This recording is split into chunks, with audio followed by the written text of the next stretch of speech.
Lucy, I'm home.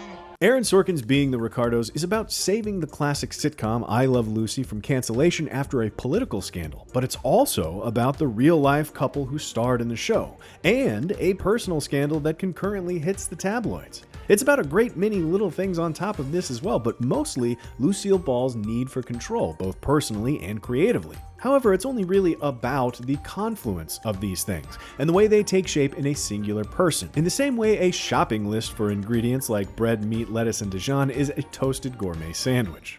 Ladies and gentlemen, enjoy the show! And action! I had no idea it was going to be a hit. Being the Ricardos also has the distinction of being a bad idea from the start, thanks to its mind-boggling structure. Like The Social Network, which was framed by 2 concurrent court cases, Sorkin gives Being the Ricardos a tri-pronged narrative. But where David Fincher's Facebook film staked its claim with lightning speed, Sorkin's sitcom saga plods along for extended periods, and keeps introducing more and more elements of its premise until it's unable to hold them all or hold our attention on any one of them. Linda Lavin, Ronnie Cox, and John Rubinstein play I Love Lucy writers and its showrunner, beginning the movie by offering testimonials to a fictitious camera crew. The story the writers tell unfolds on screen during the course of about a week, from the table read to the eventual taping of the classic episode, Fred and Ethel Fight. The 3 writers are present in the 1950s scenes and are played by younger actors. However, the older writers also narrate details from earlier in Lucille and Desi's lives, but this presents a pair of problems. First, little within the narrative or visual framing suggests that either of these timelines are about the writer's perspective on Lucy and Desi, or anyone's perspective but their own. So the framing device feels immediately perfunctory. Second, without the older trio of writers explicitly mentioning what scene is set at which stage of the story, it's often difficult to discern this from basic details like the performances or the makeup or the costumes. Despite what cinematographer Jeff Cronenweth and production designer Susan Lyall bring to the table with warm tones that feel like sepia memories, the film has a stunning lack of interest in telling its story visually. Lucy and Desi's relationship plays out with the exact same monotone energy. Javier Bardem tries to bring a rapid-fire cadence to Desi, but an unfortunate amount of the story's inertia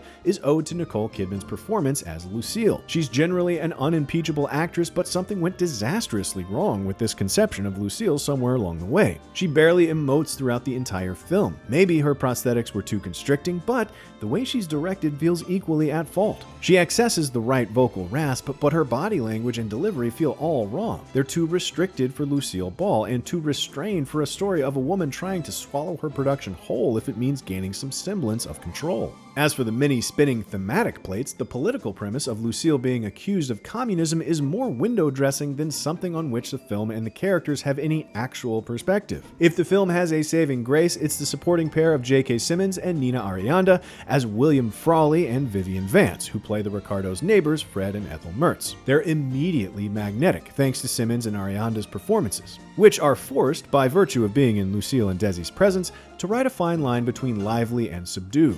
Yet their radiance and their characters' complications frequently bubble to the surface despite their fleeting screen time. Sorry, I got lost for a second. A film about so many different things that ends up about none of them, Aaron Sorkin's Being the Ricardos is visually inert and features an emotionally stifled performance from Nicole Kidman as the lively Lucille Ball. Javier Bardem brings energy to Desi Arnaz, but it isn't enough to pick the disjointed pieces up off the floor. For more, check out what we thought of West Side Story and Nightmare Alley. For everything else, stick with IGN.